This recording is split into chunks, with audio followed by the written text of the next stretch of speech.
Oh yeah! Nice try, Luca. That's my job. All right. Hey everyone, welcome to The Way It Is. And I am fortunate today. We're sitting in beautiful Market Square in Kingston. And I'm here with Chris Whyman again. And yes. Thanks for being here, Chris. Oh. We're in person this time. The last time you were on the podcast, we were during COVID, and you were part of Tourism Kingston, and we were having a conversation about what that was like back then. Oh yeah, and it's I mean we've had a tough year with the different weather patterns that we've had in, and the smoke and everything like that. But it's didn't stop me from town crying. I was still out there bellowing away, as they say. So. Well, and I want to thank you for letting me try to be a town crier there for a brief moment in time. Don't quit your day job. So, that whole town crier gig, how did that come to be? Well, actually, this is my 39th anniversary this year. Yeah, so 39 years ago, we had a competition to see who would become the town crier during the Ontario Bicentennial.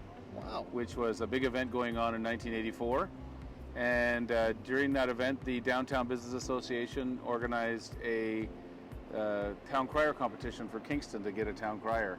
And the people at the BIA basically called me numerous times to come and compete, because over the years prior to that, I'd helped them out on various different volunteer events, such as being Santa Claus at Christmas and things like that. It was something that they knew I wasn't afraid to be in front of the people. They knew I was loud, because back in the old days, theater didn't have microphones. You know, you had to do everything by vocals. And finally, literally the day before the competition was going to happen in Confederation Basin, I grabbed everything together as much as I could get. This was the night before. I got a little old straw hat that I spray painted with Tremclad and stapled it in 3 spots, so I had a tricorn hat. The next morning I went to Audrey's Costume House, a great spot here in Kingston which has costumes. Well, during the Ontario Bicentennial, there was none left. They had one Henry VIII costume left. Oh my goodness. So I took that one and borrowed my sister's knee-high socks. I borrowed the bell that used to be at the Pilot House. It was actually falling apart, so I was a little nervous using it, but I borrowed that one and went down the evening before. Actually, the evening before, my friend who's an actor in Stratford, he was down visiting Kingston, and we went out and had a few beers, and we wrote on a napkin a proclamation. And so you actually had to deliver a proclamation? Yeah, and I had to write it the night before. Wow. And so basically with a napkin, I taped it together with masking tape at the back and then put it on backing, and competed that next day, and I won. How many contestants were? I think there was either 7 or 9. Okay. There were 7 or 9, and the interesting thing about it was they were all different ages, all different. You know, there was kids. There was an old fella that I think he had a parrot on his shoulder. There was a few women that competed, and it was a fun time. And for me, I was like, I don't know anything about this. And anyway, after I won, I went to my friend's cottage, the guy from Toronto, the guy from Stratford, who and came in with this little uniform on, ringing the bell. I won the competition. And then I looked at my friend and said, I don't know what I'm going to do now. He said, don't worry, it's only for a year. Well, 39 years ago. So how did it get to 39 years? It just seemed like it went on and on. Like after I won this competition, we had a regional in Ottawa, where 3 people from each region. So there was some in Toronto, some in Niagara, Northern Ontario, and 3 town criers from each region competed for the provincial championships. And I won it in Ottawa, the first one. And then went on from that. I was able to go to the North American, the very first North American in St. John, New Brunswick. Right. And I won that competition, which then gave me the chance to compete at the international level in Halifax at the International Town Crier Competition. Wow. And now, Stephen had mentioned that was it Mayor Bennett that has now granted you some kind of? I don't know if I'll be honest with you. It was either Gary or it was Helen Cooper. But they basically, all the events that I do for the city, all the charity events that I do, to pay for the gas and the expenses and the dry cleaning and all that, they put together a little stipend that each year comes to me, so I can actually continue to do all these on behalf of the mayors, basically on behalf of the mayor's office. Right.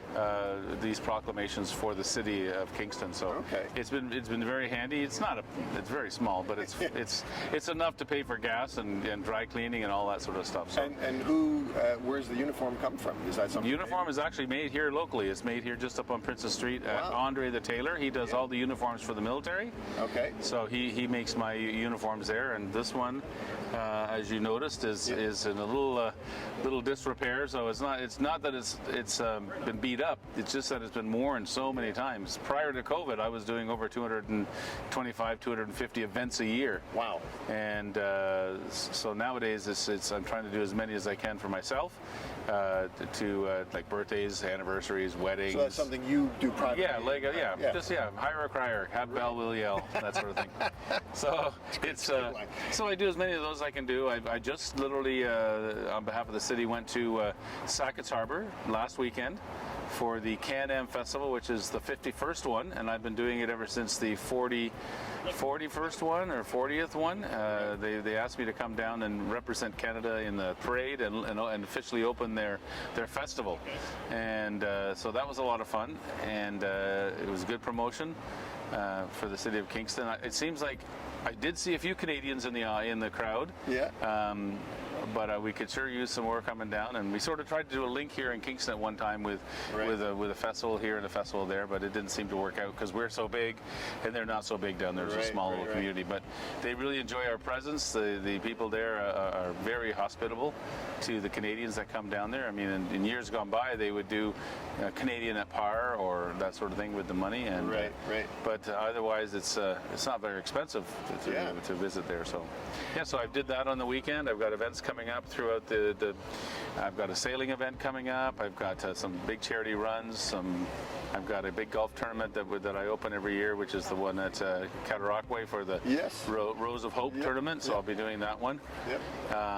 But there's a lot of events coming up, and in the meantime, I just do as much as I can on my own. Right, and so fast forward, your role with Tourism Kingston you're not with them. No, not anymore. No. So you're doing that independently, then, type of thing. I've always represented Kingston. I've been, like I said, 39 years representing Kingston. So I'm not going to stop promoting Kingston. It's what I do. Right. You know, it's a great town. It's a great town to live in. I coined the phrase, it's historic and hip, and it had nothing to do with the tragically hip, but I meant the way culture is in Kingston. Yeah. We've got a great, thriving musical community. We've got a live music community. We've got a great theater, dance, the Kingston Symphony, the big Isabel Bader Center. I mean, we've got a culture here that rivals big cities, and anything I can do to promote it is just good for Kingston. Well, I applaud that, and I agree with you 100%. And we have some very dear mutual friends, and I hear you're a great bowler and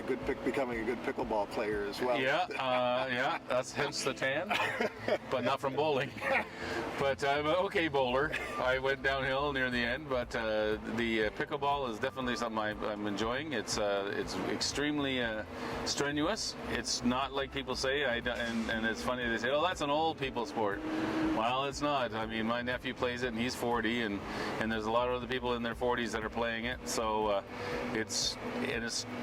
we can beat them just as easily as beating the 60-year-old, 70-year-old. Blackwell on the podcast several months ago. Oh yeah. We were at the new facility. If you ever get a chance to go in there, it's the dome out here. No, where they built the new pickleball courts off of Cataraqui Woods Drive at the west end in the industrial park there. Oh, okay. The old Transformix. Yes, I've already been there. Yeah, gorgeous facility. It's a great facility. Yeah. It's a lot of fun to play in there. It's a little loud. Well, Chris, thanks very much for being here again and in person. We really appreciate it. All the great things that you're doing, and the crying and the ringing of the bell. I really appreciate it. And keep up all the great work. Oh, thank you very much. I enjoy it, like I said, and I'll keep doing it until I can't. All right, awesome. Thank you. Don't forget to subscribe.